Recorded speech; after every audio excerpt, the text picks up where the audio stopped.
आज हम लोग डिस्कस करेंगे अपने चैप्टर के सबसे लास्ट वाले टॉपिक को। टॉपिक है हमारा conservation of natural vegetation and wild life. यानी कि हम लोगों ने अपने चैप्टर में लैंड के बारे में पढ़ा, सॉइल के बारे में, वाटर के बारे में, इन सबको कैसे बचाना ये भी हम लोग जान चुके हैं। अब चूँकि हम लोगों ने पिछले वाले क्लास में नेचुरल वेजिटेशन और वाइल्ड लाइफ के बारे में पढ़ तो लिया है, समझ भी लिया हम लोगों ने, लेकिन इसको बचाया कैसे जाए, इसको कंजर्व कैसे कर सकते हैं, कैसे प्रोटेक्ट कर सकते हैं, इसी के बारे में आज हम लोग पढ़ेंगे। सबसे पहला पॉइंट इसमें देखिए क्या कहा गया है। सबसे पहला पॉइंट है plants give shelter to the animals and together they maintain the ecosystem. सबसे पहला प्लांट क्या करता है, एनिमल को शेल्टर देता है। यानी कि आज भी बहुत सारे जानवर को आप देखेंगे अपना वो आराम करने के लिए पेड़ के नीचे ही आते हैं, है ना। मतलब कि प्लांट प्रोवाइड हम लोगों को ऑक्सीजन तो करता है, टिम्बर भी देता है, वुड भी देता है। इसका मतलब ये हो गया कि हम लोग प्लांट के ऊपर डिपेंड तो हैं ही, साथ ही साथ एनिमल भी प्लांट के ऊपर डिपेंड है, ठीक है ना।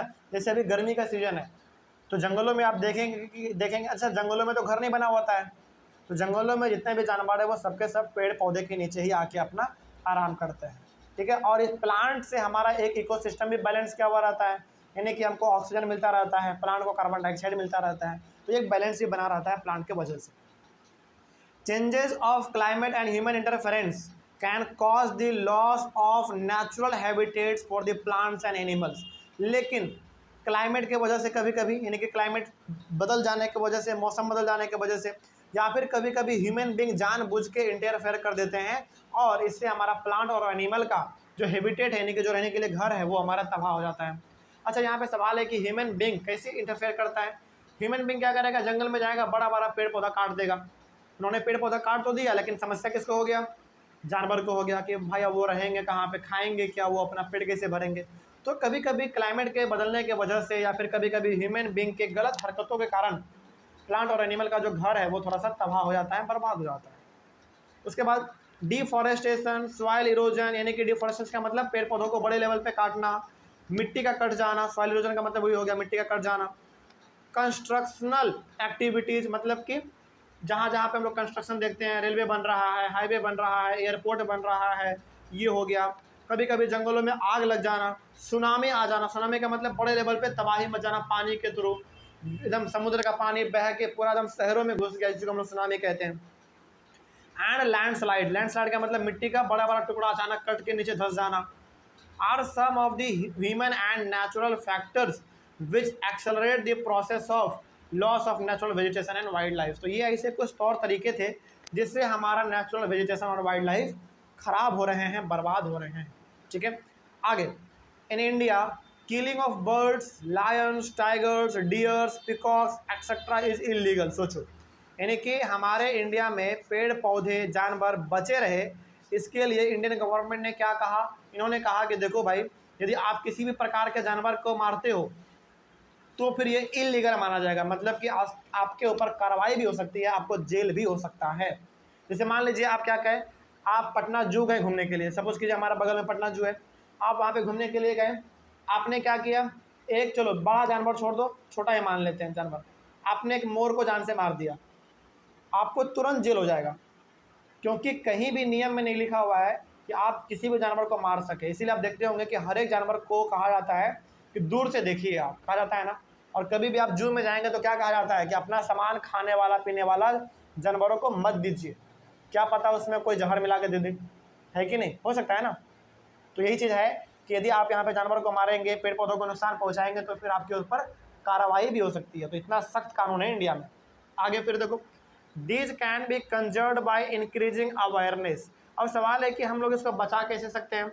सबसे पहला तरीका बचाने का तो ये है कि अवेयरनेस क्रिएट करो, यानी कि लोगों के पास जाओ, लोगों को बताओ कि प्लांट और एनिमल का क्या महत्व है, इसको क्यों बचाना चाहिए, तभी जाकर हमारा ये सब चीज़ सुरक्षित रह पाएगा, बच पाएगा।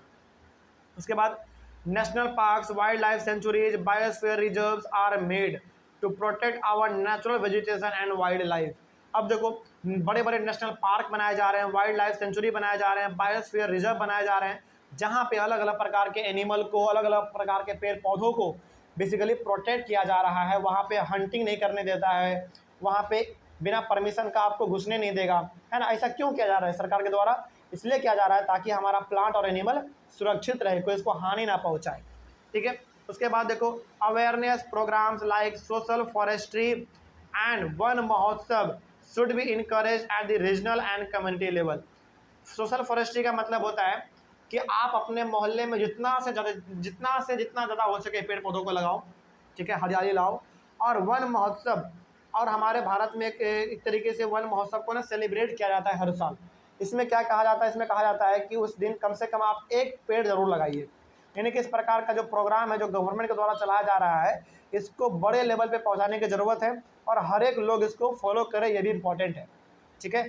तो वन महोत्सव हो गया, सोशल फॉरेस्ट्री हो गया, ये गवर्नमेंट के द्वारा चलाया जाने वाला प्रोग्राम है जिसमें हर किसी को हिस्सा लेना चाहिए, इसका एक हिस्सेदारी लेना चाहिए और इसको ना बेसिकली प्रोटेक्ट किया जाना चाहिए, ठीक है।